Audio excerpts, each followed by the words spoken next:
মোৰ নাম শ্ৰী ভৱেশ চন্দ্ৰ শৰ্মা। মই কমলপুৰ সমষ্টিৰ বাসিন্দা।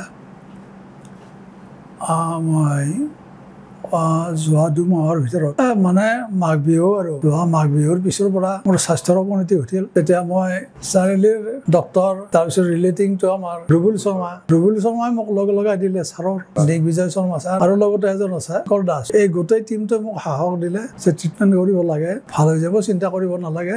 তেতিয়া মই আৰু এটা সাহস ময়ো কৰিলোঁ। দিগ্বিজয় ছাৰৰ যিটো কনফিডেঞ্চ আছে, সেই কনফিডেঞ্চটো নিশ্চয় কিবা এটা আছে। গতিকে মই তেখেতৰ ওচৰত মই শৰণাপন্ন। গতিকে আজি 12 দিন মই কণ্টিনিউ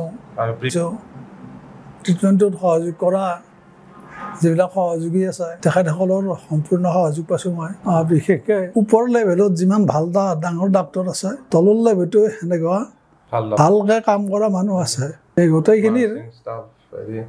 গোটেইখিনি মানুহৰ চেষ্টা, এই চেষ্টাত মই আজি সুস্থ হোৱা বুলি মই ভাবোঁ। গতিকে আগলৈ হস্পিটেলৰ উন্নতি হওক, হস্পিটেললৈ অহা সকলো মানুহে যাতে সুস্থ হৈ যায় ইয়াৰ পৰা, আৰু হস্পিটেলৰ এজন মুখ্য চিকিৎসক দিগ্বিজয় শৰ্মা ছাৰ যাতে সুনাম যাতে বাঢ়ি যায়, সেইটো আমি আশা কৰোঁ। হয়, মোৰ নাম প্ৰতিম শৰ্মা হয়। এখেত মোৰ দেউতা হয়, ভৱেশ চন্দ্ৰ শৰ্মা। তো 2 মাহ মান আগৰ পৰা দেউতাৰ অকণমান গা ইমান ঠিক নাছিলে, উইকনেছ আছিলে। তো আমি ফাৰ্ষ্ট লগ কৰিলোঁ নাৰায়ণাত, আমাৰ ৰুবুল শৰ্মা। তেখেত ৰিলেটিভো হয় আৰু চিনাকি হয়, প্লাছ ধৰক হেল্পফুল মানুহ হয়। নট অনলি মানে আমাক হেল্প কৰিছে বা চবকে হেল্প কৰে, সেইটো মই এইকেইদিন দেখা পাইছোঁ আৰু গোটেইখিনি। তো টেকনিচিয়ান হয় তেখেত, ইয়াত টেকনিচিয়ান হিচাপে কাম কৰি আছে, এণ্ডোস্কপি ডিপাৰ্টমেণ্টত আছে। তো তেখেতকে লগ কৰিলোঁ আৰু তেখেতে ফাৰ্ষ্ট লৈ গৈছে আমাক দীপাংকৰ দাস ছাৰলৈ। দীপাংকৰ দাস ছাৰে টেষ্টখিনি যিখিনি আছে সেইখিনি সেইদিনাখনে আমাক আৰ্জেঞ্চি থকাৰ কাৰণে ছাৰে গোটেইখিনি ঠিকে থাকে স্পীড আপ কৰি পেলাই গোটেইখিনি স্মুথলি গোটেইখিনি কৰাই দিছে। তো ৰিপৰ্টখিনি পেৰেলেলি দিগ্বিজয় ছাৰেও চাইছে। তো আমি ৰুবুল শৰ্মা তেখেতেও ক'লে যে এবাৰ দিগ্বিজয় ছাৰকো দেখাই লওঁ। তো ছাৰৰ লগত কথা হ'লোঁ তেতিয়া ৰিপৰ্টখিনি লৈ পেলাই।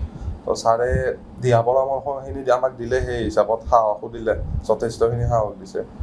তো চাৰ্জাৰী এটা লাগিব বুলিও ক'লে ছাৰে, যে এবাৰ দিগ্বিজয় শৰ্মা ছাৰকো দেখাই লওঁ। তো সেই হিচাপত কনফিডেঞ্চ লেভেলটো ভালেখিনি আছিলে আমাৰ। তো ছাৰৰ লগত কথা পাতিও কনফিডেঞ্চখিনি আহি গৈছিলে আমাৰ। তো ছাৰে ফাইনেলি গোটেইখিনি ঠিকে থাকে কৰিছেও বাৰু, সেইখিনি ক'ব লাগিব। তো ভাল হ'ব ছাৰৰ। দেউতা বৰ্তমানলৈ সুস্থ আছে, সেইখিনিয়ে আৰু। তো পিছলৈও ছাৰে সেইখিনি আমাক দিহা পৰামৰ্শ দি থাকিব, সেইখিনি আশা থাকিল।